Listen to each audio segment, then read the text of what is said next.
श्री शिवाय नमस्तुभ्यम। हम सबको पता है कि आज है 15 दिसंबर यानी कि पौष मास की एकादशी का बहुत ही पावन सा दिन। और ये वीडियो इतनी इम्पोर्टेंट होने वाली है क्योंकि ये है आप लोगों की 2025 की आखिरी एकादशी। अब जो एकादशी आपकी पड़ने वाली है वो सीधा 2026 में पड़ेगी, ठीक है ना। तो आपको आज के दिन क्या करना है, ये आपके पास समझ लो 2025 में आखिरी मौका है एकादशी का उपाय करने का। तो शिव मंदिर चुपचाप चले जाना और वहां से एक छोटी सी चीज को उठाना, अपने घर पे रखना, जिससे जो आने वाला वर्ष होगा यानी जो 2026 होगी वो आपकी बहुत अच्छी जाए, ठीक है ना। बहुत ध्यान से सुनिएगा। स्क्रीन पर आप लोग को दिखाई दे रहा होगा एक कलश दिख रहा है ना। अरे बताओ जल्दी से। तो आपको क्या करना है, इसी प्रकार से तांबे का लोटा लेना, वहां से जल भरना।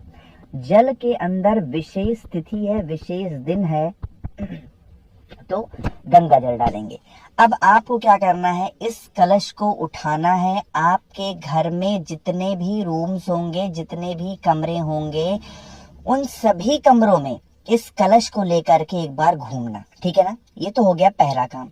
दूसरा काम, आपके घर के प्रत्येक सदस्य इस कलश को छुएं, ये बहुत ज्यादा जरूरी है। अब मान लेते हैं आप जिस टाइम पे इस उपाय को कर रहे हो उस टाइम पे कोई ऐसा सदस्य है घर का जो घर के बाहर रहता है, आपके बेटे हैं, आपकी बेटियां हैं, घर के बाहर पढ़ रही हैं, तो जरूरी नहीं है कि उनको भी छुआना है। जो लोग वर्तमान समय में घर पे हैं उनसे एक बार स्पर्श करा लो, उनसे एक बार टच करा लो, और फिर टच कराने के बाद में आप इस कलश को उठाना, भोले बाबा के शिवलिंग के पास जाना।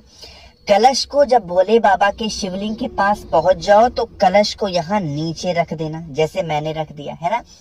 किसी भी सबसे बड़ी बात क्या है ना कि इस उपाय को आप घर पे नहीं कर सकते, इसे मंदिर में ही करना है। चाहे वो छोटा मंदिर हो या बड़ा मंदिर हो, इससे मतलब नहीं है, बट मंदिर होना चाहिए, ठीक। अब आपके पास में जो भी शिवलिंग है घर के पास में, वहां पर जाओगे तो भोले बाबा के शिवलिंग के ऊपर बहुत सारी चीजें चढ़ी होती हैं, ठीक। आपके उस मंदिर में अगर कोई भी, सुनिएगा दोबारा, कोई भी पंडित जी हो तो आपको उनसे मांगना है कि यहाँ से उठा करके हमको कोई भी चीज दे दीजिए। वो निर्धारित आपको नहीं करना है कि पंडित जी बेलपत्र दे दीजिए, पंडित जी चावल दे दीजिए, पंडित जी धतूरा दे दीजिए, पंडित जी मूंग दे दीजिए। जो भी चीजें पंडित जी अपने मन से उठाएं उसको उठाओ, अपने घर पे लाओ, लाल कपड़े में बांध करके अपने घर में उस सामान को रख देना। कितने दिनों तक रखोगे? 11 दिनों तक रखना है, इससे ज्यादा नहीं रखना है। 11 दिनों के बाद में उस लाल कपड़े के साथ में उस चीज को या तो विसर्जन कर दो या पीपल पेड़ के नीचे या वट पेड़ के नीचे चढ़ा दो, ठीक है ना। करिएगा जरूर। अब यहाँ पर दो चीजें और समझेंगे। मान लेते हैं आप ऐसे मंदिर में गए जहां पर पंडित जी नहीं है, तो आप अपने मन से वहां पहले से जो आपने चीजों को चढ़ाया उनमें से नहीं उठाना, जिसके बारे में आपको पता ही नहीं है कि कौन सा व्यक्ति क्या चीज चढ़ा के चला गया, उसमें से आपको बस कोई भी एक सामान उठाना है। चाहे वो बेलपत्र हो, चाहे वो चावल का दाना हो, या जो भी चीजें वहां समर्पित की हैं उसको उठाओ, लाल कपड़े में रखो, 11 दिनों के बाद विसर्जन, ठीक।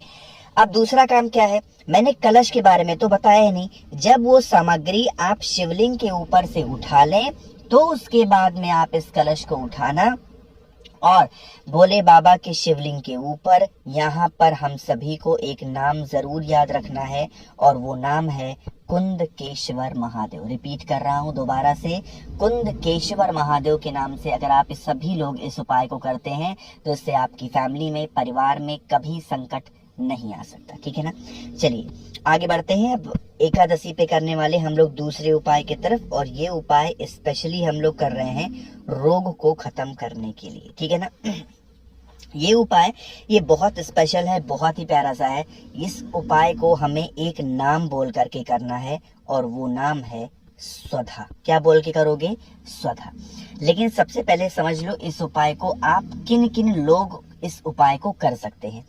अगर आपके घर में कोई व्यक्ति रोगी है, मतलब बीमार है, यहाँ बीमारी को स्पेसिफाई नहीं कर रहा हूँ, किसी भी प्रकार का रोग है, चाहे वो दर्द है, चाहे वो प्रॉब्लम है, चाहे वो सर का दर्द है, कमर का दर्द है, हाथ का दर्द है, पैर का दर्द है, जो भी चीजें है ना, आप इस उपाय को कर सकते हो। इसके लिए आप लोग को मूंग के दाने की आवश्यकता पड़ेगी। गिनती नहीं करनी है, आप लोगों को एक मुट्ठी मूंग, है ना, या एक मुट्ठी ले सकते हो तो बहुत अच्छी बात है, नहीं ले सकते हो कम है तो एक चुटकी मूंग, 50 ग्राम से ऊपर ही होना चाहिए, उससे कम ना हो, बस इतना समझ लो, ठीक। और 50 ग्राम मूंग कितने का मिलेगा, 5, 7, 10 रुपये मिल जाएगा, बस, है ना, लेना।